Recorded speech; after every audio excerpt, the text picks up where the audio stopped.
sure that comes up.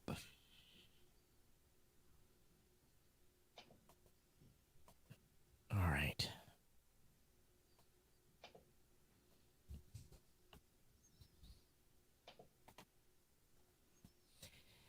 Hey everyone, welcome to the New Media Show. My name is Todd Cochran. Of course, I'm joined by my co-host, Mr. Rob Greenlee. Rob, good afternoon. How are you? Well, I'm doing good. I'm doing fine. Yeah, hanging in there, charging, making plans. I'm going to redo my whole office studio here in the next week. So start from scratch. Oh, really? So what's the plan? Well, I ordered a Procaster. Right. So I'm going to try and get that plugged into my process here, which means I have to retire my old analog mixer and my audio interface.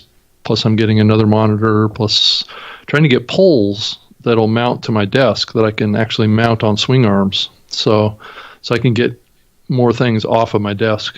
So, and then add this Procaster in here and create a better process. Get my studio lights mounted to my poles that are mounted to the desk. And so, yeah, so hopefully I can organize things a little bit better, because really now it's kind of like they're scattered all over the place. Manfrotto is your friend. Right. No, it's Amazon is my friend. Well, so. Yeah, but Manfrotto, they do the best arms. That's what I support all my cameras with here. They've got the best desktop clamps. When you put these desktop clamps on, you better hope your desk is strong enough to support the cinching power of the. Wow. Yeah, wow. They do not move. It's pretty impressive, to be honest with you. And actually, I was trying to think. I use Manfrotto. Oh, where else do I use them here in the studio? There's another couple places I use them for. Oh, I use them. No, not there. Can't remember, but yeah, the Manfrotto clamps and Manfrotto arms and the gyrating, and yeah, so you look just like me. Now, yeah, well, yeah, there you go. Yeah. So hopefully it just organized things. It's a little precarious right now, the way it's set up. So everything's on teeter-totters. Yeah, right. I got some things on my desk, wires everywhere. So I have a wire organizer that's going to be under the desk, and that'll work for 3 minutes. Right. Well, at least it can be better than it is right now. So yeah. When I built the studio, everything was beautiful. I had all the literally they're bundles, right? Had power separated, audio separated, network. Everything was bundled, runneled, all good. I got it all spot tied. It looked impressive until I'm like, I need to run another one, or I have to add. Right. Yeah. Or why didn't you think of this? Or you forgot that, and then 5 layers later, you're like, okay, some year I'll get to zip tying them. Yeah. And label? There's nothing labeled. It's just like it's plugged in, and if it ever gets unplugged, that's when I'll label it, because right. And there's no one in here to unplug anything. So when I unplug it, I'll be like, okay, that's video in for this or video out for that. And yeah, if people come to this, you have to make a road trip over and see the studio, Rob, because you guys get to see this one most of the time, but I've got the other 2 rooms. I don't use that much, so right. And they're wired up and ready to go. Yeah, so there's more stuff I've got this teleprompter that I have to figure out the positioning of it so it works good with the new monitor that I have. So I'm gonna have 3 flat screens, hopefully. So yeah, 1, 2, 3 laptop. It'll be two here, and then one up above. So anyway, that's the plan, and then my studio lights will sit on the top part of the arm. Fun. So right. So that's the idea anyway. We'll see how it works out. It's probably not going to work out perfect, but what it will be is another trip to Amazon to order more stuff is what it'll be. Yeah. So yeah, because it's not these arms are not really 100% designed for what I'm trying to do. So I'm going to be hacking them a little bit. So you use arms to support your lights? Yeah, but they're small lights. So they don't weigh very much. You know how I hung my lights. Yeah, right. Yeah, I don't really want to do that. You don't want to drill holes in the roof? No. I was pretty lucky because my ceiling is suspended, so all I really had to do was Well, for those that didn't see it, basically bought, I think it's 1 inch water main, maybe 3/4, and they have stanchion cubes on them, so you can actually Right. build handrails with them. Well, I just took 3-foot lengths of pipe and put those stanchion ends on each, and then I bolted one side to the roof or to a beam, and then Right. the other side goes into some 39.95 C channel from Home Depot Yeah. that's all bolted up.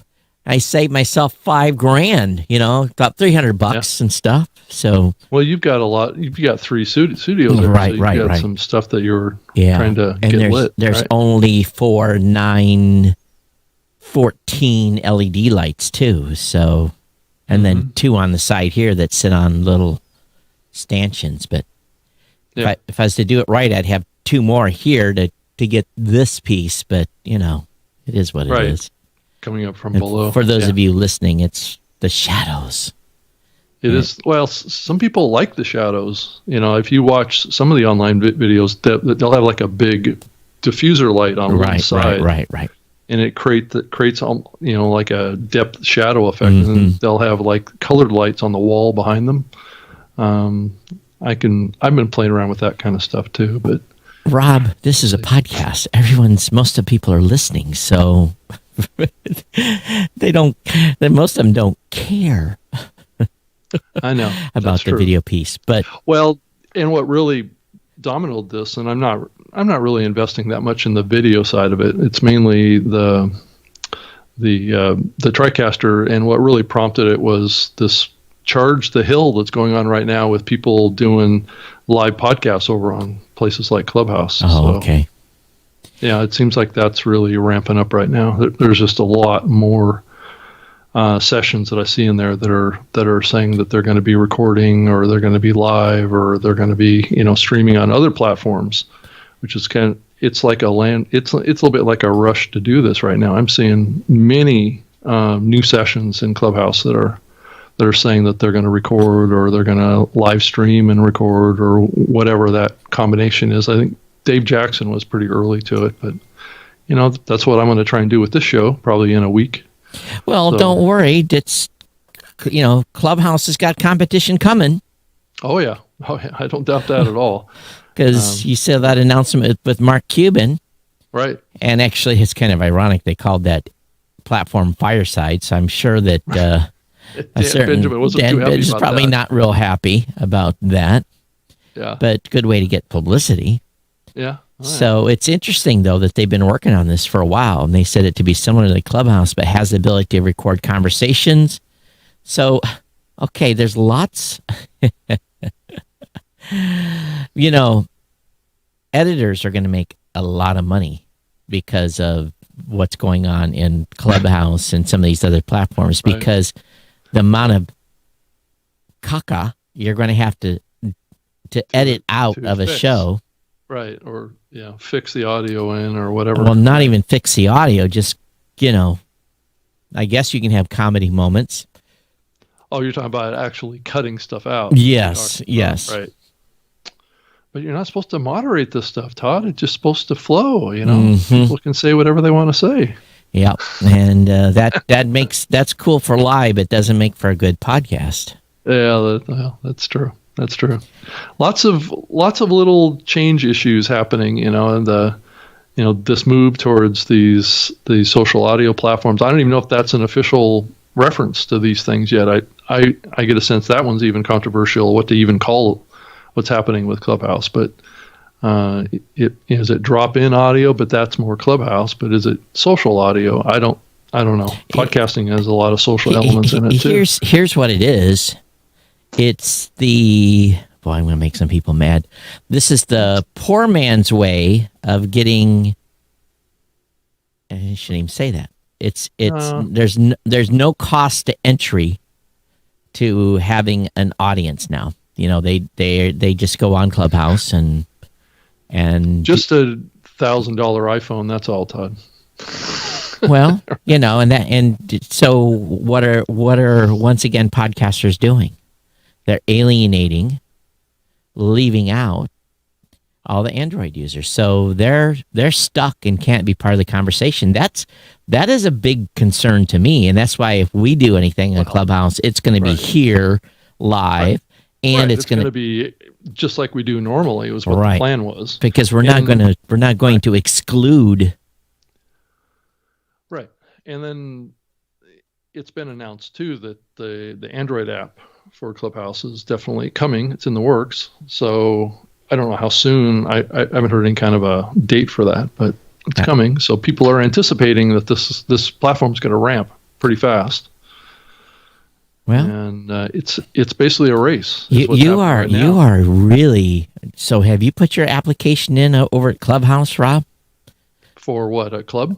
No, for employment. No. No, that's not really a place for me. Sorry. Because you're all in. Yeah, I think it's a new medium. I think it's different than what we've seen, and I've wanted the conversational call-in type of experience in podcasts since I've been doing this. I mean, Todd, look where I started. I started on the radio, and the show I had was kind of like a call-in talk show. So. Mm-hmm. And that's the kind of show that I did on Spreaker. I mean, I've got a real liking for live. So just like you do, I know you're a big fan of live too, and that's why we do this show. Right. But I really think though that podcasters need to be very cognizant. Yeah. As they go into this, that they have a real high chance of pissing off their regular listeners with this and alienating them. If it turns into only a temporary problem, though, I think it's only a temporary problem. Oh, I don't think so, because if they get into the position that they're going to just be calling people up, and it's going to be like this party line situation, and not calling people up that are basically inviting people to the stage in Clubhouse. If they're just going to randomly invite people to the stage. Oh, okay. I think there's a little risk here for podcasters and making sure that they are serving their primary audience. But maybe a lot of these folks have failed as podcasters and they think this is the next way. Mm-hmm. So I don't know. Yeah, I would love to get Mark Cuban on this show to talk about what he's going to do with this platform and how it'll be different, because it does sound like he's trying to do something different. He's using, and this is, good for him thinking about doing this, but it's the YouTube model of being able to, number one, tip or support someone when they're doing a show, right in the show. It's easy, and then there is the ability to do what Clubhouse is doing, is bringing people up and being able to have guests and have this party line situation. And then there's the ability to record natively built in. This is. Yeah. But that's what? What's happening. If you look at what's happening on Clubhouse, that's the direction that it's going, is people are doing this more. It's just that you have to have a very specific piece of equipment or one of a couple different pieces of equipment to really do it effectively. Well, it's going to be the same with Cuban stuff too. Well, if he's recording in the app, right, you won't need to, right? Yeah. So the audio will just be horrible because people will be on their earbuds or whatever. Well, it'll be more like what we see in StreamYard or in Zoom or whatever, where people can just record in the platform. I mean, I don't think there's any really groundbreaking, revolutionary concepts that Mark's playing on. All he's doing is he's taking he's taking podcasting and he's taking recording and combining them together and creating a new form of talk radio, right? Potentially. Really, at the end of the day, right? That's kind of what he's thinking. But yet, there's no screen. Well, next thing is screen calling. Because there is risk of inviting people up to openly speak. You could have someone come in and scream obscenities and. There's definitely risk, and there's moderation issues. Sure. I mean, if you think of talk radio, what talk radio's always done is they've always had a call screener, right? That was always sitting there, talking to the potential guest on the show before they are made live, just to make sure they're a real person and they can speak intelligently. And they had a 7-second tape delay or a broadcast delay where they could hit the mute button on somebody. Right. So I think podcasters are going to have to be very careful on their strategy. Mm-hmm. Because what if someone comes on, let's say we're live like this, and someone comes on and immediately plays music. Right. Then the way the logarithms, we would be instantly kicked off YouTube, Facebook. Right. It just happens. They drop your stream. Well, that's the dangers of kind of user generated content, right? I mean, you never know what you're going to get. Well, yeah. So again, this is, I think, where podcasters are going to have to be very careful on their strategy over there. Mm-hmm. But people are acting like this thing's a second coming. I'm not convinced. Not to mention of their innovativeness in downloading my entire contact list in my phone and then telling me how many friends my friends have that are on Clubhouse. Right. So yeah. What are they doing with that data? Well, they're what I would call a scrappy startup, right? I think that they're on a time ticker. So they've got to make this thing scale fast, else they're going to get run over by the bigger companies. So the bigger companies are too slow. They're not nimble enough to make this happen that quick. Well, that's the advantage of a startup, right? Is being able to run at the market fast. And there's been talk that they built this on top of a platform that they're not going to be on forever. So they're going to move to a more custom platform that's going to give them greater capabilities. I think it's interesting what's happening here. I also think that it is not a threat to podcasting. No. I think, the whole live conversation thing is not, it will always be a subset of the on-demand side. I think if you have a large audience, some of your audience is going to come hang out with you. Right. But for the average... Just like what happens here with this show. Right. But the average podcaster is going to go over there and do a show, and he's going to have a room of one or two people. So what's the gained effort? We may only have 2 or 3 people show up in a room. It's not saying that's going to happen, but who knows? Yeah, that's true. I mean, what's the spectrum of content that could be produced on that platform? Is another good question, right? What is the type of content that could be produced over there that maybe is different than what is potential in podcasting? Or are we going to see more podcast formats showing up over there? Just like I did a session, a pre-recorded podcast, and it wasn't set up like a normal, Clubhouse session. It was set up like a podcast, It was produced like that. I understand that, but at the same time, lots of systems out there allow you to have 2 or 3 guests on. If you're going to have a podcast episode where there's going to be 15 people on, my God, how do you organize that? Well, most of the times when I've seen this happen, it's typically been 1 to 2 people that get pulled up on stage, and the rest, those people are brought on stage one at a time, and then after they've contributed to their question or their comment or whatever, then they're thrown back into the audience, and then potentially a new person is brought up. So it's typically how I see it being done right now. Well, we'll see, I guess. And that's what we'll do on this show. My thinking, Todd, is that maybe we do the Clubhouse version of the show like on Wednesday, and we do our normal show, just you and I, and maybe one guest on Saturdays. So what does that mean then from a Clubhouse standpoint? Are we actually going to entertain letting people come on the show that we don't know who they are? Well, we're going to pick them out of the listeners and pull them up on stage. But how many of our listeners are actually going to come to Clubhouse when they can watch us on Facebook and YouTube? And I think we could pick up some new listeners that will check us out too. So, all right. Well, we'll see. Yeah. We will see. We'll see how it goes. Again, I remain. We'll see. Yeah. When you're controlling your own room, that's one thing, right?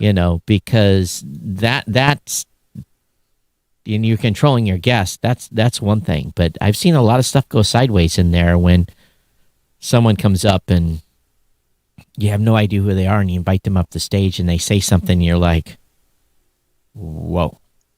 Right. So, right. Yeah, you just have to stay on top of it, I guess. Can you mute them or kick them off, or is there a tool? Yeah. Oh, you can. Yeah. As host, you can throw anybody back into the audience. I see. So, yeah, I think they've got that technology covered. I mean, certainly there's no like 7-second delay or something, as far as I know, on things like that. But. So, this concept that Cubans come up with, really, this is so simple, but it's going to be a good idea. And, if I was Clubhouse, I'd look at those features and I'd go, let's add those. Right. I think they will.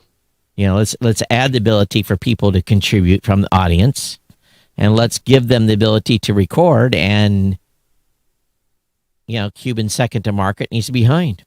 So. Right. And they do a distribution deal with Blueberry and Libsyn, so you have a choice of where you want to push the audio file over to. They're not going to do that. They're going to be in our knickers. They're going to be running. You think they're going to host? Absolutely. Oh, okay. Yeah. Why would you? Well, if you look at StreamYard and you look at Zoom and whatever, they're not getting in the podcast hosting business. But it's just. But they could. They could. Yeah. So. We'll see if again, but Clubhouse isn't dominated by podcasters either.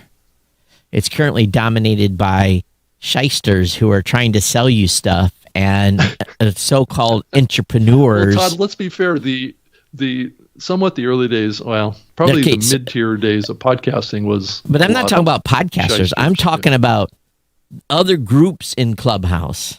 I'm not talking about the podcasting groups. I've tuned into some. I'm just saying that desire to make money from what they're doing is definitely proliferating over there. Oh, right? it's classic thing. I tuned into a business entrepreneur thing, and the guy's up there doing an infomercial, $999, and you can have my 12-week course on how to become a successful business person. Right. And I Googled this person's name, and I couldn't even find him. Right. He didn't have a LinkedIn profile. So, yeah, and there's 300 people in the room, right, hitting a PayPal link to send this guy $999. Right. Fools and their money. Yeah, it's interesting.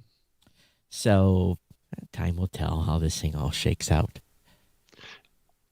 James Cridlin raised an interesting point in his newsletter the last couple of days too, around audio encoding to reach other markets around the world. I know a lot of us have gotten caught up in our audio quality, and there's people putting out high bitrate shows, right? 128, 196, whatever, 96, and I guess for a lot of people outside of the U.S. and in other countries, bandwidth is not cheap. Well, so, yeah. In most parts of the world it is, but there are certain segments, mostly in Africa, that is not. Right. And, we've talked to people for years that in Africa, the connectivity is so bad that they are now sharing podcasts via CD or USB stick. Right. They're mailing out their shows on CDs versus doing it because it's cheaper to record, burn a disc, and mail it and share it, right, than it is to get access to it via a data. So we've known about this for a long, long time. His contention is that we should be making, at the highest level, if we want to get real global adoption of our podcasts, is that we should encode in 64K mono versus 128 stereo or something like that, which a lot of people are doing. And then he's even taken it to another level of saying that we need to get to 32 AAC, and I'm like going, and that kind of plays into this agenda of having welcome to 2000. closures, Welcome right? to 2004. Right. I was definitely feeling a little bit of a pullback to my earlier days on the streaming side, right? Because I had Yeah. 3 versions of my audio show. Right. I had 3 different encode. It was common for all of us to have 3 encoding Yeah. levels. One Yeah, was exactly. 32, one was 64K mono, then I had one available via BitTorrent. Well, it was common for people to have that plus a high and low bitrate video podcast Right, too. right.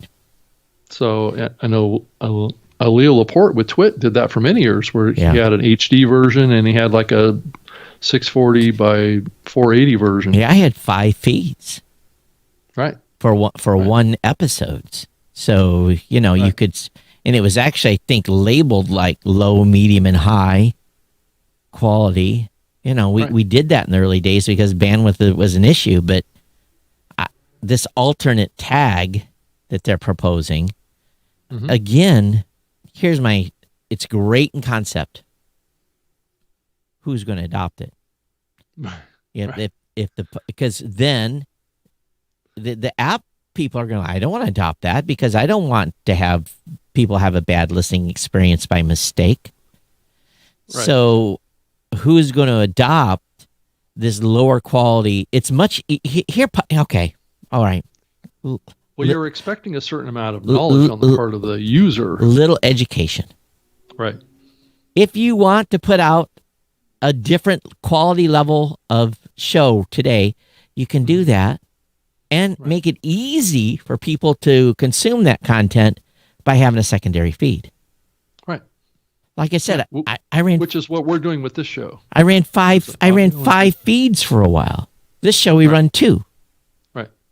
And people would come to the website and they had an option to subscribe. So if you want to support content being a low quality audio for countries that have data problems, you can do that right now. Just add a feed to your to your show if you're on a platform that supports that. Just identify it in the in the description, album art and in the title of the episode, which is what people have done for years. Yep. Matter of fact, I had to have Apple remove 2 of the listings that were on Apple Podcasts years ago because they were those shows that I stopped doing I just redirected everybody. When I closed those down, I redirected all those users to the single audio feed. And then from that point forward, I asked Apple to take the 2 listings down. And that did it. I'm not going back to doing... If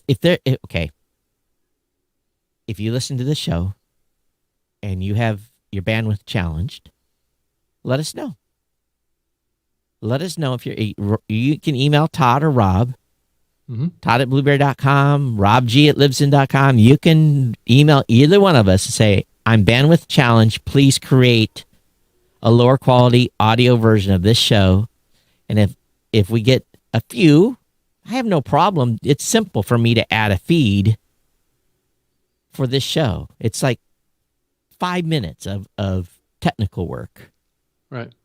So, and then 1 extra encode on save. So it's not a big deal. So we can do this today. Putting multiple enclosures in a single feed isn't going to work because there's no adoption. Nobody supports it. Right. No one supports it. So you can fix it today by having a secondary feed. Right. Just quick, click your fingers. You're good. Yeah. So it's just fascinating that all of a sudden now we're thinking about things that we had already worked our way through many years ago. Right. And that they're kind of coming back again.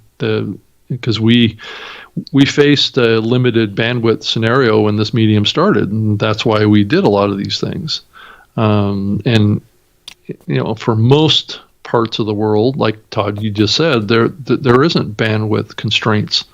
It's just that we're now getting to a point where we're expanding into areas of the world that are still kind of living 15 years ago. But don't get me wrong. Right. In some countries, people don't have per se data plans like they do here in the United States. They buy what's called load. Right. You charge. It's just like pay as you go. You charge your phone, You go to some place, you pay, whether it be yen, pesos, baht, whatever it is, and you pay for load, and you get so many days of data and so much data. Right. And that's usually in third world countries, usually. Now, I don't know if you call Thailand third world. That's probably unfair to Thailand, but there's some countries that have better bandwidth than we do on pay-as-you-go plans. Right. So it runs the opposite too. So that's one of the reasons why in the early years of mobile, I didn't have the money then. I was broke. I told people you should invest in outside the United States mobile companies because I knew infrastructure, there would never be copper or fiber put in many of these countries. And so developing nations where mobile providers were coming in, those companies did nothing but go straight up. Right. I probably would have made, if I'd have had the money and not been broke, I probably would have made millions of dollars investing in offshore stocks on mobile companies. Mm-hmm. But, when you don't have money to invest, you don't have money to invest. But that was, my God, many, many years ago. Right. Yeah, I mean, it does feel like a little bit of deja vu. I mean, I started working professionally in the podcasting business before smartphones. Right. I was working at a company called Melodio Mobilecast, and it was using Java phones or Java apps for the phones, and those phones didn't even support MP3 files. They only supported proprietary audio formats. Mm-hmm. And so this whole proposal, actually James made this proposal, well, should we as hosting companies force the shows that are published on our platform to be at a certain bit rate? And it's an interesting question given the past and where we are in the present with some of the hosting providers out there. I don't know that all podcasters know that some of the current hosting platforms will automatically re-encode your audio file. Yeah, some do. If it doesn't conform to some set standard that they have. And that's what James proposed was, should podcast hosting platforms force this? No. Out there. And my comment back to him was no. And we've kind of been through this before. I hate to keep pulling back the past. Right. But there are lots of examples of us going through this same question over and over again in this medium and why we do the way we do. Some platforms, and they're out there today, that are forcing re-encodes of your audio. I just don't know a lot of podcasters realize it. And, they're taking their WAV file, they've created an MP3 file, then they upload it to their provider, and they're re-encoding an encoded file again. And to me, that is just, it's insane. Well, that's what used to happen in the early days of podcasting. Back when I worked for Melodia Mobilecast, podcasts, this was back in 2005, podcasters would put out MP3s, but you know what? MP3s wouldn't play on those mobile phones back then. That was pre-smartphones. Right, that was like the Motorola Razr and Nokia phones and things like that. They had some weird MP3 format file. It wasn't even AVI. Right. It was something else. Right. It was very specific to those operating systems back then. And so we had to re-encode everything, and then everything had to be streamed to the phone. That's right. Because you couldn't download it to the phone. So it was being trickled to the phone at like 8, 9K sometimes. Yeah. Depending on what so it's almost like a phone call almost is what you were experiencing. But I only say that to just say that we've been through this before. And we moved beyond it because we thought that we had a limited bandwidth. But as we bring more of the world into the fold here, I feel this pressure going back into there again. How do we reach the world with podcasting at a much deeper level? And this may be one way of doing that, but it's not going to be easy adjustment for everybody if we all want to reach listeners that want to listen to us in Africa. And again, there's a solution right now. Yeah, just create a separate feed. That's right. It's easy. It's just done. Like what we did back then. Right. Create it and submit it to Apple Podcasts. They'll take that second feed, no sweat, and you'll become one of the 2-point-some million or whatever it is. That's another thing about an Apple Podcast. This show has 2 feeds. My other podcast has 2 feeds, so really 1. So there's 4 listings in Apple Podcasts, but there's only 2 podcasts. So I'm sure there's a certain amount of that going on too.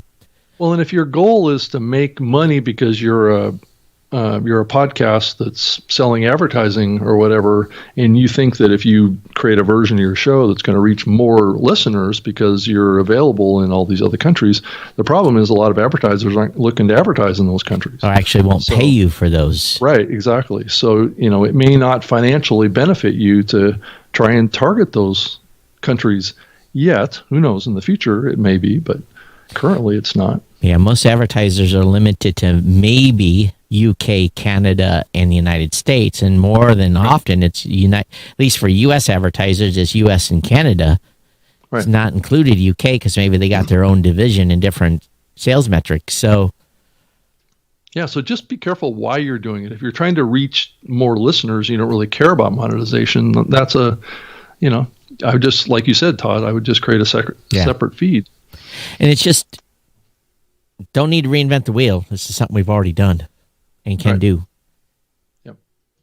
So I thought that was an interesting throwback to the past. Though we oftentimes get criticized on the show because we're seen as curmudgeons because we always talk about the past. But there's often, we hope, lessons in that. Oh, and by the way, we did get a donation.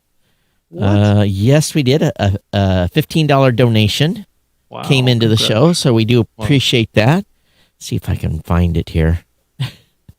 Because I didn't want to forget who it was.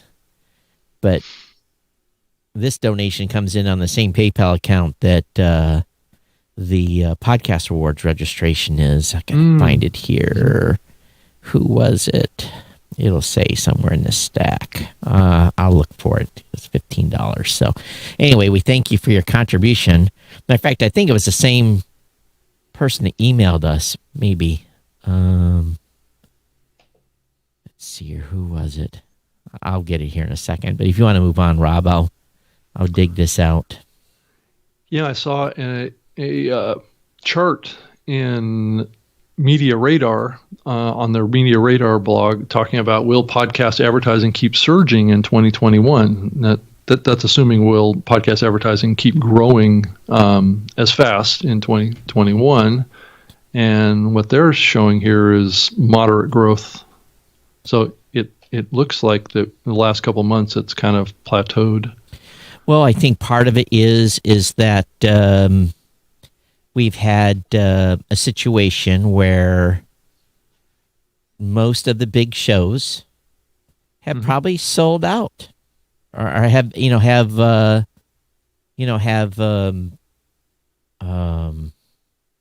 tapped out in inventory. Yep. So that's kind of the way I look at it. Yeah, did we mention that when, I think maybe we did, when Breaker did that merger, with Twitter, the Breaker, the app didn't go with the deal. All they did was acquire the people from Breaker. Right. So Breaker is now part of the same folks that own, is it Maple Media out of LA?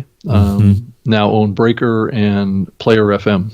Yeah. Our contributor was Ed. Ed, thank you so much. Ed with I don't know if you want us to announce your name over the show, but Edward, and with last name starting with an S. Thank you so much for your new media show contribution. Yeah. Thank you, Edward. Yeah. Appreciate that. So, I don't know, Rob, if I don't know what to think if that's what you just said, if that's going to, I don't know.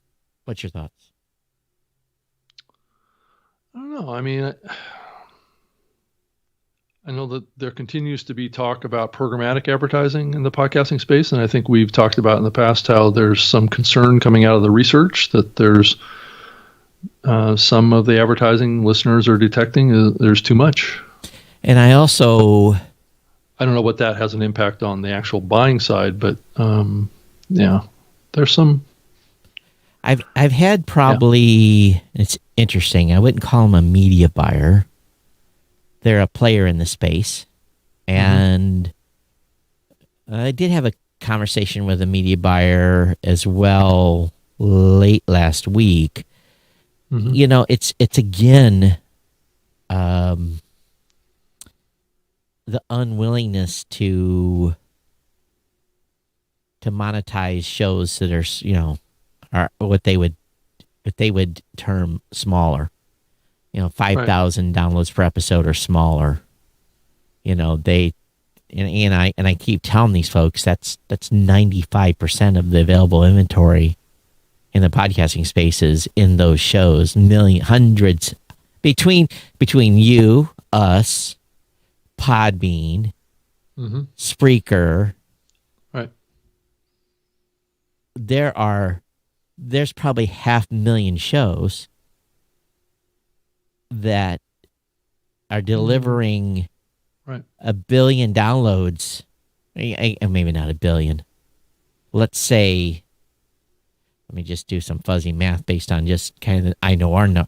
There's probably 1 billion or 2 or 3 of downloads a month that are, and I said a B, not B. Right. Downloads a month that are, you know, that are not going monetized. Right. And I'm conflicted on that too, Todd. Do we want everything to be monetized? Well, 50% of them are going to say no anyway, so let's just cut half of those out. Right. So let's say it was 1 billion. Now I'm down to 500 million. Mm-hmm. You know, so 500 million monetizable downloads. But let's really think about that from a calculator standpoint. You know, that's a big number. If you take 500 million, divide it by 1,000, and multiply that by 25, there's where you get to $2 billion in the podcast market. Right. So yeah, growth is going to stay slow. It'll climb, but it's not going to be. See if I can do the math here. 500, 1, 2, 3, 1, 2, 3, divided by 1,000 equals, that's, times 25. That is, oh my goodness. Well, not as big as I thought it was going to be. 1.25 million. Can't be right. Per month. Yeah, it has to be more than that. But anyway, maybe math is right. Maybe there's not that much money. So yeah, maybe flat growth, Rob. Well, I think like we've been saying on this show for a long time, the buyers have to get beyond just the big shows if we are going to grow. Oh, there it is. I did the math wrong. Yeah. It was, that's 125 million a month. Make sure I did that right again. 1, 2, 3. No, that's 2. 2, 3. 1, 2, 3. Yeah, divided by 1,000 equals times 25. 0. I'm right. I was wrong again. $12,500,000 a month. But still multiply that by 12. So maybe there isn't that much money. Another 150 million in the pot. Hey, Todd, did you see this announcement today in Pod News about iHeartMedia supporting what they're calling 3D audio? What was it? Binaural audio? What kind of kooky little thing is this? 3D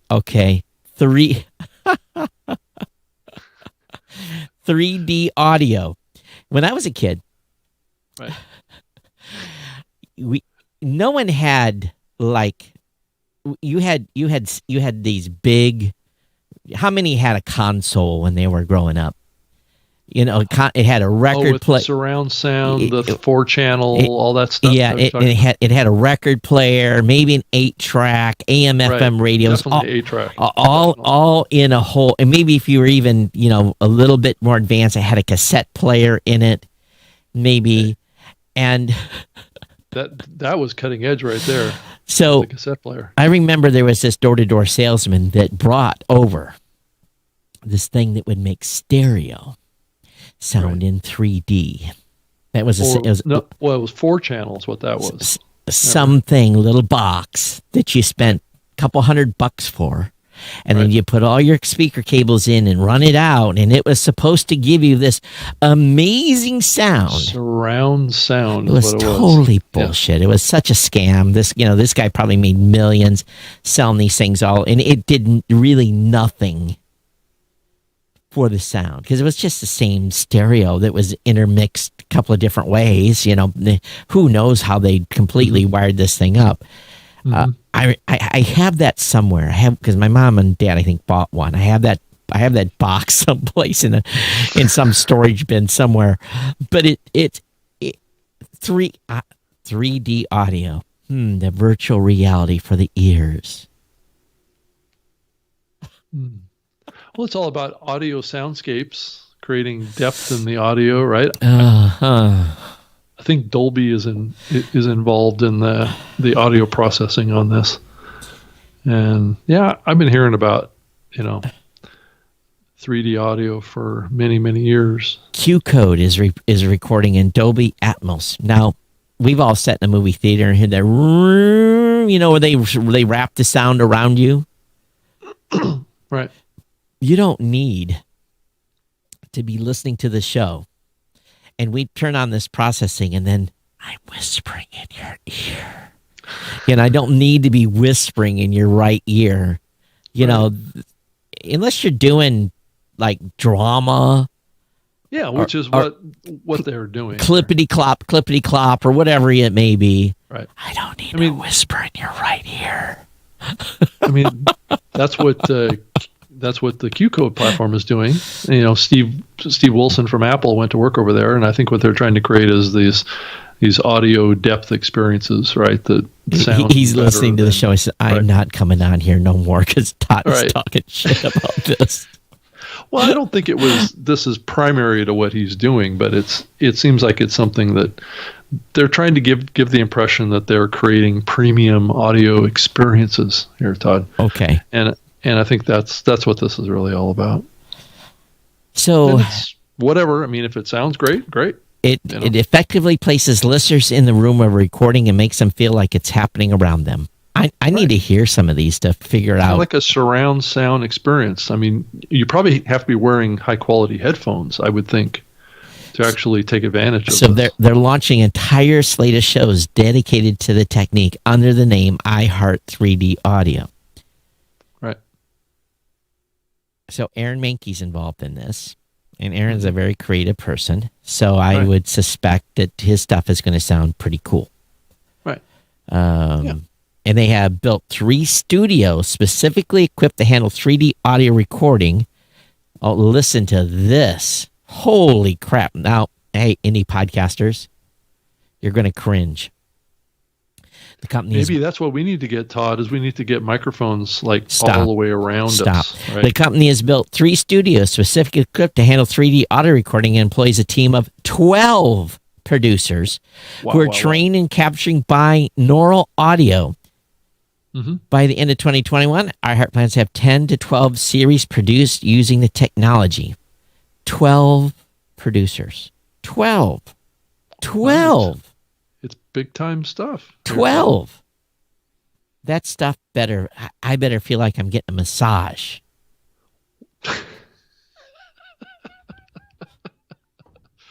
I better finish listening to that show going, oh my God, that was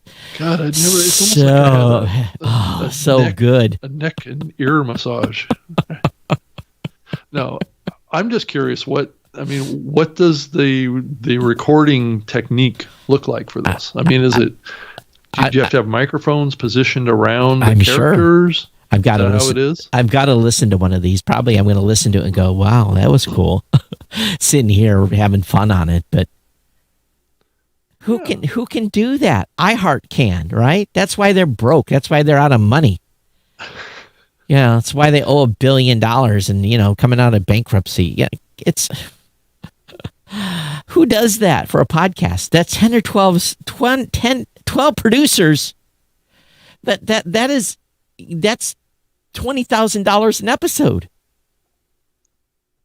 Right. So there must be equipment that you need for this, right? Of course. What is the equipment that they use to record? And okay, how is 3D audio made, right? Well, we're going to have to ask that. Someone's going to have to tell me what the secret sauce to doing 3K surround 3D audio, or not 3K, 3D audio. Right. So does that mean right, left, up, down, or coming at you from Todd, angles? It's got me curious. I mean, does that mean I have to get like 3 different shotgun mics or something like that, and put one on each end of my table now? It's all in. I'm sure it's all in post processing and editing, and probably the capture of it is maybe not that complicated. I don't know. We're going to have to. I wish they would have posted a picture of one of these studios. Yeah. Well, I'm pretty sure it's probably out there already. So it's just a matter of finding it. There's it says guide to recording spatial audio for 3D video. So another network, Q-Code, which makes narrative shows with big name stars, is looking to take the next step, create surround sound experiences. The company tells The Verge it's been mixing its show with Dolby Atmos. Crucially, no major podcast apps support the standard yet. So again, you can't even listen to this stuff on a podcast app and get the Dolby experience. You have to listen to it on your TV and your surround sound system in your home. Wow. Well, all of us, if you've got not all of us, but if you have if you have a media room and you got a big flat screen TV and you've got speakers around and you've got the cinema experience, which a lot of people do, you get to be able to enjoy some of that Dolby surround sound goodness that is absolutely fantastic from a television experience. Right. So there are, it looks like there's different kinds of microphones that you can get. There's A format, B format. The A format is the raw audio from an ambisonic microphone, one channel of audio for each capsule. So you basically position these in different locations. Right. So you have a B format is a standardized multi-channel audio format for ambisonic audio. So that's what we're talking about, is ambisonic audio. Yeah, I mean, it's kind of an interesting take on this. I have to apologize for being such a killjoy on this, and I guess I applaud those that are trying to go out there and do this type of stuff. Yeah. But what if you can't listen to it in a podcast app? Come on, So do you have your own app where I can listen to this? Okay, so it does involve shotgun microphones. It says omnidirectional lavalier microphones, Sennheiser ambisonic microphone. So I'm just more curious than anything else. Yeah. I mean, I don't think an average podcaster or normal podcaster like what we're doing here would benefit from this technology at all. But maybe someone that wants to experiment will. There's going to be a few of you out there that listen to the show that are geeks. You're going to go out and figure this out and set it up and try it and see what it sounds like, and more power to you. Well, I think in the early days of the medium, Todd, there was a lot of people playing around with soundscape audio. Sure. Recall, like walking tours or when people were walking along the river or whatever. That's what we thought podcasting was. We thought those categories were going to explode in podcasting, the walking tours, audio tours. Right. But guess what's changed that? Cameras. The cameras, right. And mobile now cameras. People are doing it with video. 360 cameras, all that stuff has replaced that. So here's a quote from Rob Herding, CEO of Q-Code. Creating these environments and these experiences is going to be a really new thing and a really positive one for this type of storytelling, says Rob Herding, CEO of Q-Code. It's not to say that it's a replacement for good storytelling, and you can't think of it like a gimmick, but I think when used well, it can be really, really impactful. So probably true if it's done well and you have the right listening environment, then I think those are probably going to sound really awesome. But whew, ka-ching, ka-ching, ka-ching. You're talking about major money to produce one of these. Yeah, and I think it takes a certain technique, and you have to have a certain kind of stage that you create. Or I don't know if, well, yeah, probably. I think that there is some situations where they would probably record it outside. I don't think so. They're talking about, these are all pre-made. iHeart has made 4 studios that support this. So you're not going to do this outside unless you. Well, I do see some setups. I found an article in NPR Training on spatial audio, and they do talk about doing it in outside environments. Huh.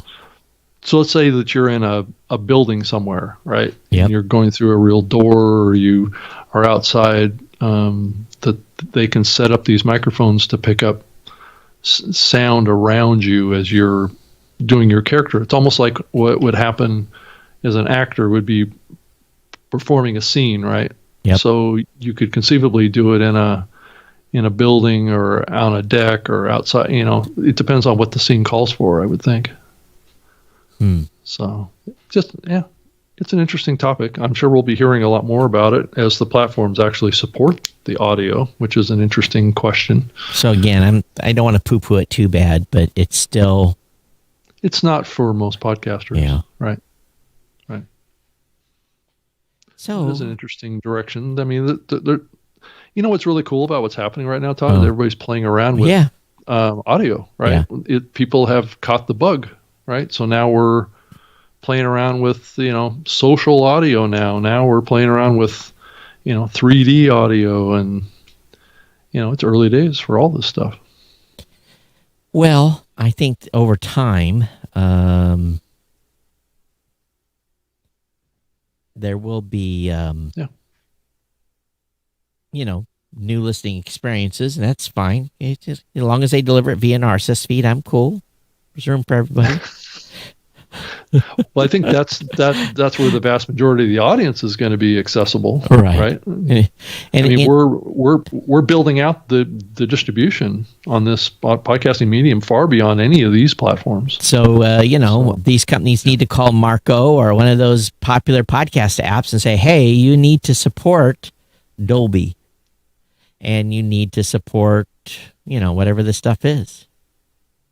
Why would they? I'm just curious why the podcast apps would have to be supporting this somehow.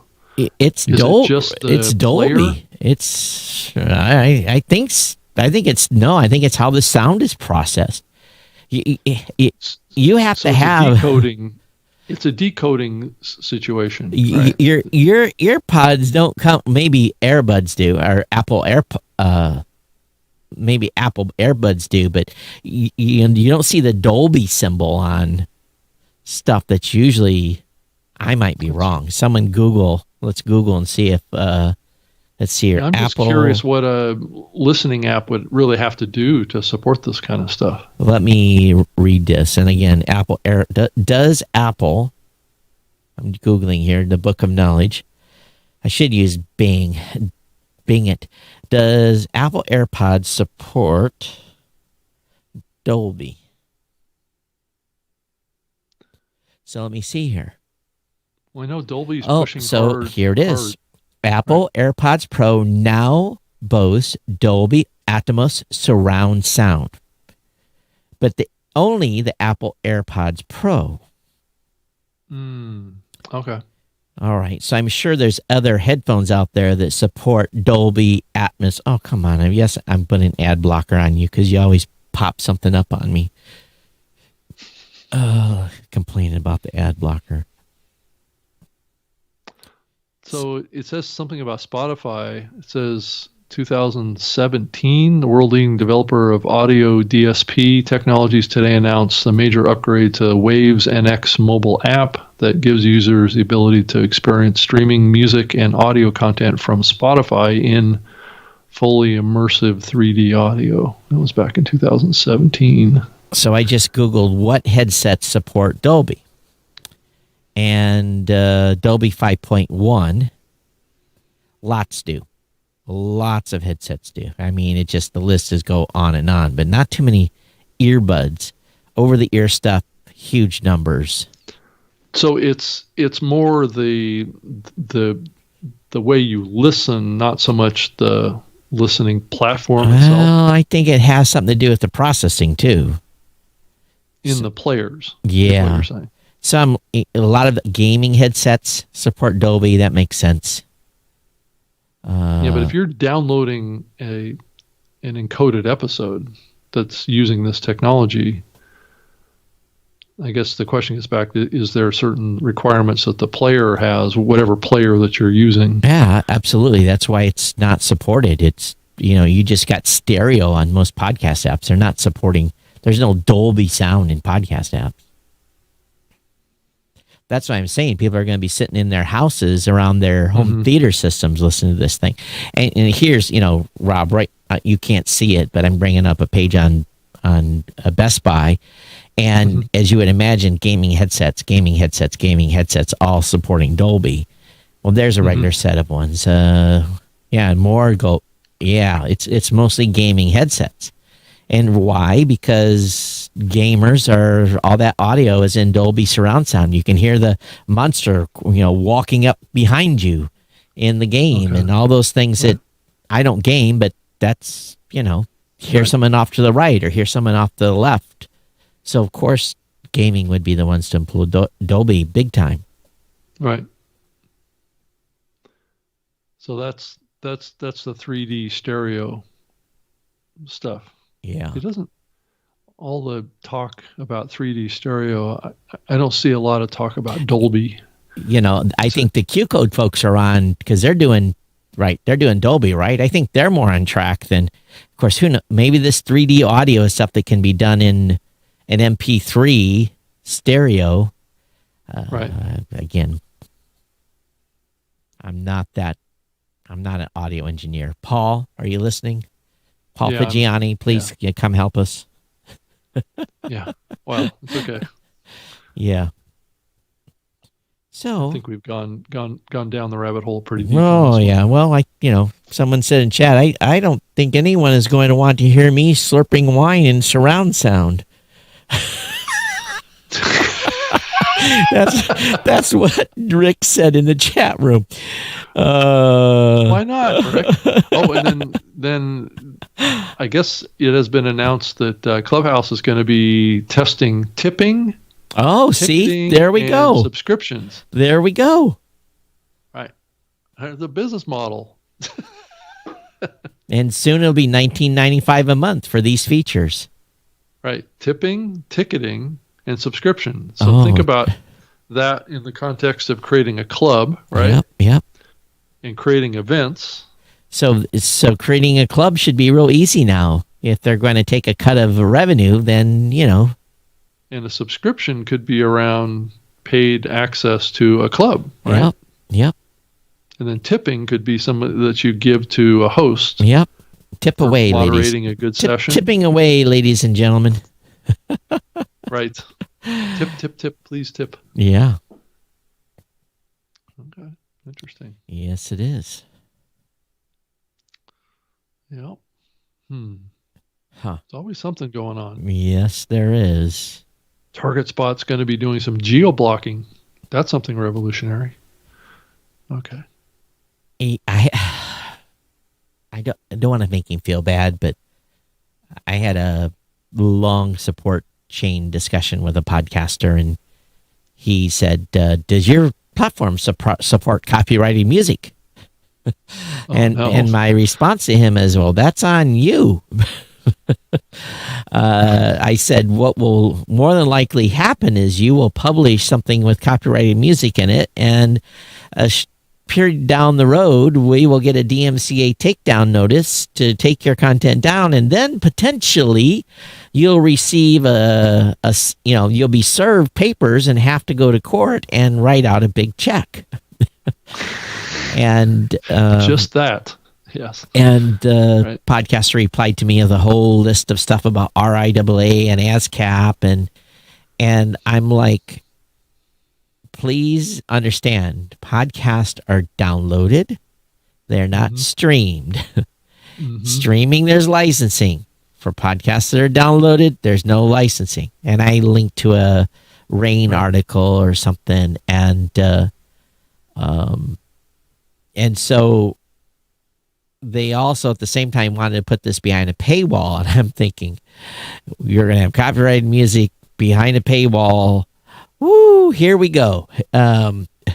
Not only will you potentially not have he was trying to get the right license, so he's trying to do it right, but yeah. So to my knowledge, James, go ahead. Oh, I said James posted an article in here saying how to know when you can depend on fair use around music in your podcast. Good luck with that. It's fair use in the big scheme of things was supposed to allow us to do things like play 30 seconds of a song and comment on it and, have a conversation about the music or about I don't video. know that it was exclusive towards music. No, it was video content, everything. Right. And really what has happened is fair use is not. It's not as fair as it used to be. That's right. And you can, I believe me, I fair use stuff all the time on my tech show, but I always link to it, always reference where it came from, and I don't copy, and I commentate around the content. I may read a paragraph like I just did out of this article from The Verge on, this new technology on 3D. Right. And maybe I failed to mention The Verge, so I'm at fault here for not, fair use. I'm supposed to give them credit. So. Yeah. It gets into this fair use conversation gets into an area that can be a little tricky when you're talking to podcasters too, because it's like, sure, there's some wording that maybe gives an impression that you can do it and all this stuff, and it just creates this convoluted type of feeling about it when it's, there's very specific ways that you could potentially do it, but you're still taking a gamble, and and this article kind of runs through that too, and it's a very confusing conversation to have. It's just easier just to say, don't do it. So Barry Kantz, to get into the legalities of it. Barry Kantz, our legal counsel at Blueberry, wrote an article back in April of 2016. And the title of this blog post is, "What does fair use mean when it comes to podcast copyright?" And this is a good read for anyone.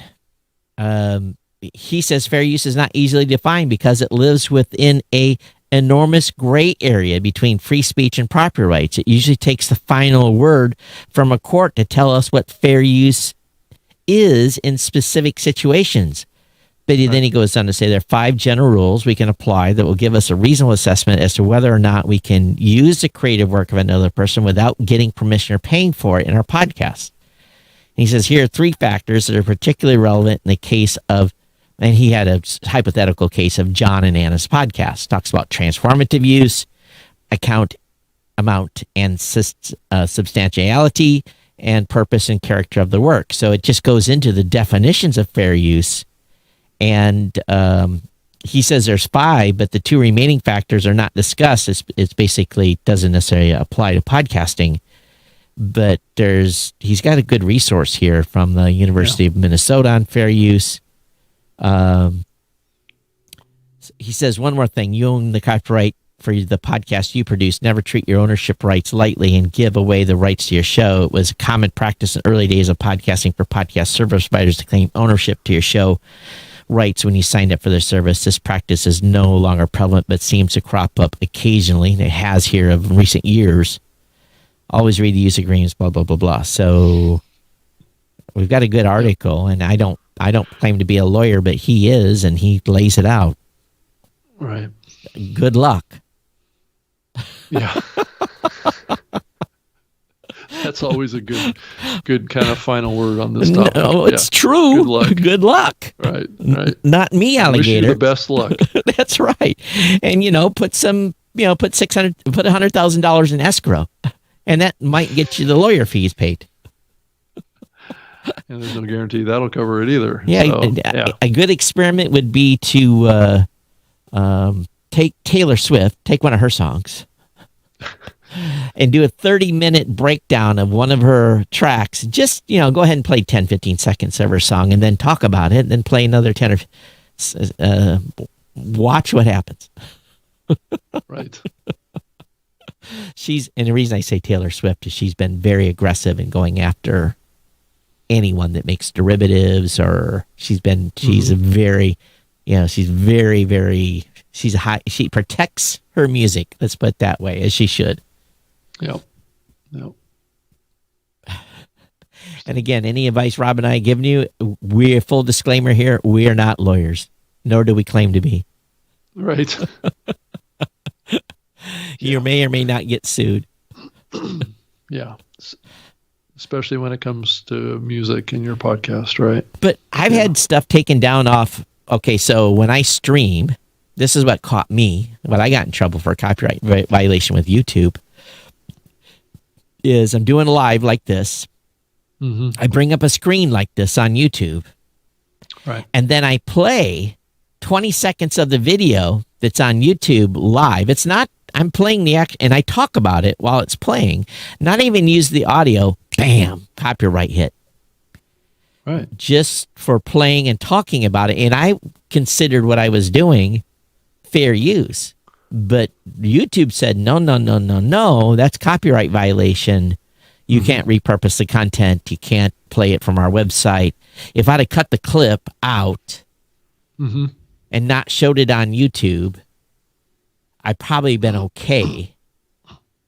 But because I played it on YouTube and showed it on the screen, YouTube just, it's like 3 days after the podcast published, I got one strike there, my friend. They threw a strike at me. Right. So.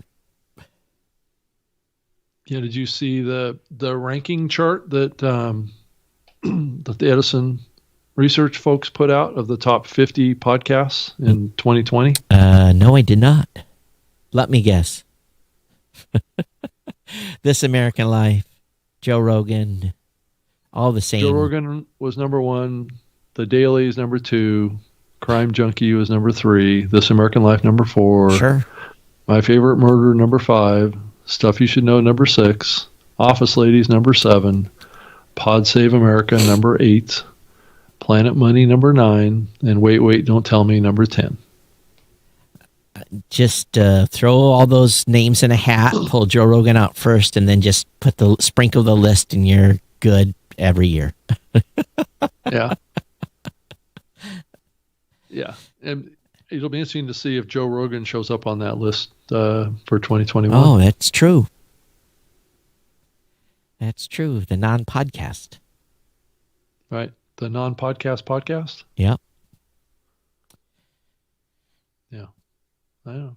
It'll be interesting to see how that works out. Yep. Anyone that interested in the domain name rooster.net is available for our $479. And I just say that arbitrarily because I get an email every day from GoDaddy tells me about expired domains I might be interested in. I don't know how they figured out I wanted rooster.net, but well, it is a name of a podcast network. Oh, really? Yeah. So Rooster Podcast Network, better go buy that domain. It's available. Right. It's actually in auction right now. It's amazing the number of domain names that are out there that are for sale. I actually just see one right here that would be a really good one to buy, but I'm trying to, how should I say, resist my, oh, there's one. Wow. I'm not saying what it is. A good one. Every once in a while you find a good one. Sometimes they get thrown back into the pot again, right? Yeah, someone has forgotten to renew them, and they get put in the pot. So it is amazing, but I've already got 300 some domains. I don't need any more. So I guess a Netflix co-founder has launched a podcast. Mark Rudolph has launched a podcast called That Will Never Work. This is about failed business stuff, or that's what it kind of sounds like, doesn't it? So yeah, it's kind of what it looks like. Yeah. well, I think what we see and continue to see here is a lot of variety, a lot of big names joining the podcasting space, and I'm all for it. Here's what is us as indies, because I'm gonna call myself an indie. We want these big names to come in the space. Mm-hmm. And the reason we want these big names to come in the space is it builds the space. Yeah, it does. It gets more people listening and gets more attention. The more articles that come out and covering the space. Yeah, I agree. Yeah.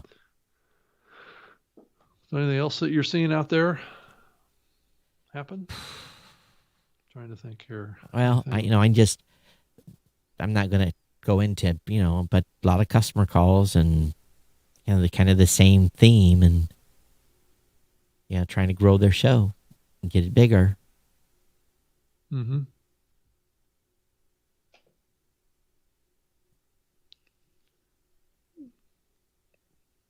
So I guess Auphonic put out some test audio files at different encoding bit rates.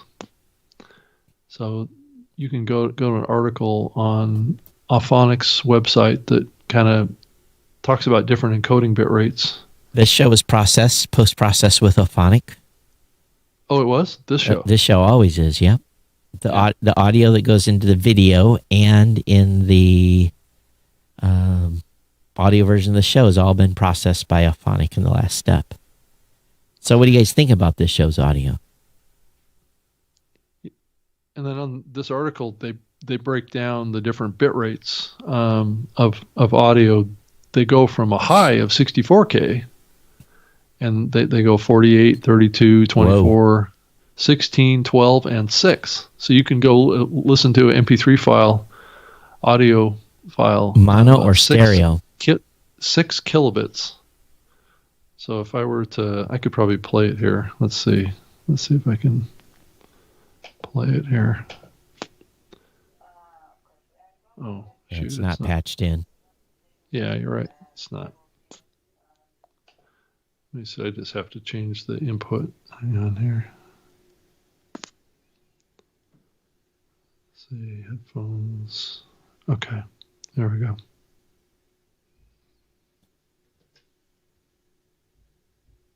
So I'll be able to do this with my new Rodecaster too. Whose abilities and skills are augmented by technology. So it's easier to. So that's 6. That's 6K. That's lower than telephone. Yeah, also because the whole implanting magnet. Let's hear the next step. Originally from. Here, the next one up from that is 12K. I don't know. I can go to 16. Let's go to 16. Yeah.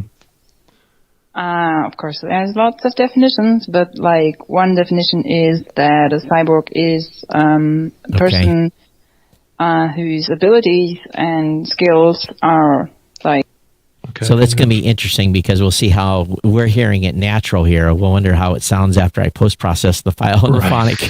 It's true. And here's 32K. Of course, there's lots of definitions, but one definition is that a cyborg is a person whose Big abilities and skills are. All right, now let's hear 64. 64, I'll go up to 64. Of course, there's lots of definitions, but one definition is that a cyborg is. So definitely a difference between 16 and 32. But not that much of a difference. You could tell there was a difference between 32 and 64. So, and of course, I could hear a difference between the 16 and the 32. Oh, yeah. Yeah, big one. It's definitely a sound frequency and sound depth kind of feeling to the audio. Yeah. Does it say if it was encoded at 44.1 or 48 hertz? Probably doesn't say. Let's see if it says that here. It doesn't say. It says the source was from an uncompressed WAV file. Okay. It actually doesn't say. That's a good question, though. That's an audio quality in question. Yeah. But yeah, I think that was a good example, though. Yeah. I think that the 32 sounded pretty good. Yeah. So I think we've all listened to AM radio before. And I think in the old days, AM sounded just about like 16 kilohertz. Right. Yeah, but AM today, of course, no one listens on AM today, but AM today is very clear if you're on a good signal. It doesn't sound like anything like it did 25 years ago, but before it was really scratchy, and there was just a lot of background noise and. Right. Then also on the stereo side, they do have an audio sample of 96K stereo, which is actually two 48K channels, is what you typically get with a 96K stereo file. Here, I'll play the stereo file. I'll play the 48. Wait. So is the right thing to do is to play the 24 or the 48? Probably, is it 48K mono, or I don't know, just play stereo. Let's play the difference. So just go ahead and play 48, 96 and okay.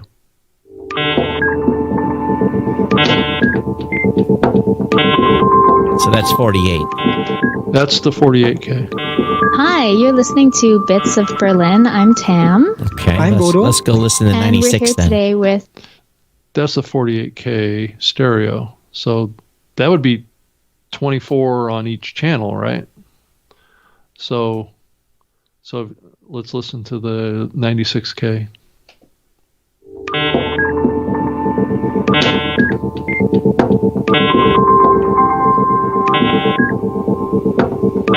Hi, you're listening to Bits of Berlin. I'm Tam.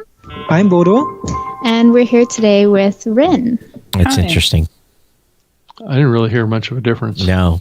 I wish they'd done 96 mono with the same. Yeah, they actually didn't go any higher than 64 on the mono side. Interesting. Because that's equivalent to probably what your experience is in stereo at 128. This show is being put out in 96K mono right now. 96K mono. Wow. Yep. Okay. Wow. Okay. That's pretty high quality. Was that equivalent to 196? Yep. Stereo? Right. And before, if you go maybe back 10 episodes, it was 64K mono. No, 128K stereo. Right. Wow. Okay. Yeah, so I switched to which 90. is equivalent to 64 Yeah. on two channels. Yeah, so now I'm 96K mono on this show. So Wow. Okay, that's really good quality audio. I think you could easily go down to 64 again if you wanted but the size is smaller than the 64K stereo. Oh, okay. The file size is actually smaller when I went to mono. Interesting. Yeah. Yeah. Okay. Yeah. All right. Interesting. Yeah. But anyway, it was a good little sound playment there. I don't know if it's going to translate very well. Yeah. Well, we are nearing the end of the show here. We'll be back with you on Saturday. But then starting after next week, the show format's going to probably change a little bit. We'll let you know on the schedule, but I don't think we're going to be doing video. It might be audio only. Not Jeff, but Rob and I will kind of decide, depending on who we have guests and if we're going to do something on the Clubhouse or how we're going to play around a little bit here. And so if you're on the video feed for the show, I'll be putting the audio version of the show in the video feed when we don't do video. So just as kind of a heads up here. So and a lot of the listening apps out there will have our video feed, but they'll just play the audio in. Right. So yeah. So if you wanted to watch the video podcasts, I think it's Apple, and what's the other platform, Todd, that you can think of that plays video? I'm not sure, to be honest with you. Not sure. No. A lot of you go right on the website and watch it on the website too. Some of you replay in Facebook and Twitter and wherever, but because sometimes I'm slow, I get the show produced, I'm a day late in publishing it. Some of you guys are going on the websites and watching it, which is fine. Don't care how you get it, long as you get it. Right. So, right. But anyway, wow, we're already at 90 minutes. Can't believe it. Yep. Time goes by fast. Absolutely. So, everyone, thanks for being here. I'm Todd at bluebear.com, at Geek News on Twitter. And I'm on Twitter as well, at Rob Greenlee, and that's also my handle at Clubhouse too, is at Rob Greenlee, the same. Yeah. And then I can be reached on email to robg@libsyn.com. So on Clubhouse, I'm at Todd Cochran. I didn't go fancy and use my nerd name. So anyway, we want to thank you all for being here and sticking with us and hanging out. Some days are more exciting than others. And we look forward to hearing your feedback on us, or maybe more me, bashing on 3D sound. So fun. We're back full video and audio on Saturday, right? This Saturday we'll be back full video, everything. Yep. Right. Yep. Okay. So we'll see you on Saturday. Then we're doing a special episode on Clubhouse together too. Right. That hopefully I'll be able to record as well at 6 p.m. 6 Eastern? 6 p.m. Eastern, and you can look at. I put it on 3 p.m. Pacific, right? It's in my Twitter feed. It's on my Facebook link. You'll be able to see the information. If you're on Clubhouse, you can add the room and join the group, and or join the club. I don't know what the right word terminology is, and actually, I think you can listen without joining the club. Yeah, I think it'll be like it's at 6 o'clock Eastern, 3 o'clock Pacific for 1 hour, right? Right. All right. For 1 hour, and the topic is how to start and grow a podcast. So that's the theme of the session on Clubhouse. So it'll be Todd and I, and once you join us over there and share your experiences with taking a show out and growing it. So we'll it should be fun. We'll see how it goes. Rob's going to try to convert me to being a Clubhouse lover. So I don't know if you'll ever be a lover, but I think you'll be a participant. I'll be a participant. And then someone can have fun telling about the bad advice I give on their show. There you go. What goes around comes around. It does. Yes. Well, we can be part of the positive solution here. Yeah. And someone can say, "You listen to these two old guys giving bad advice." My God, right? Who do they think they are? For giving bad advice. All right, everybody. Thanks for being here. Oh, I don't have our logo up. So, there. Let me get it right. There we go. All right, buddy. We'll see you next time here on the New Media Show. Take care. Bye-bye. Bye.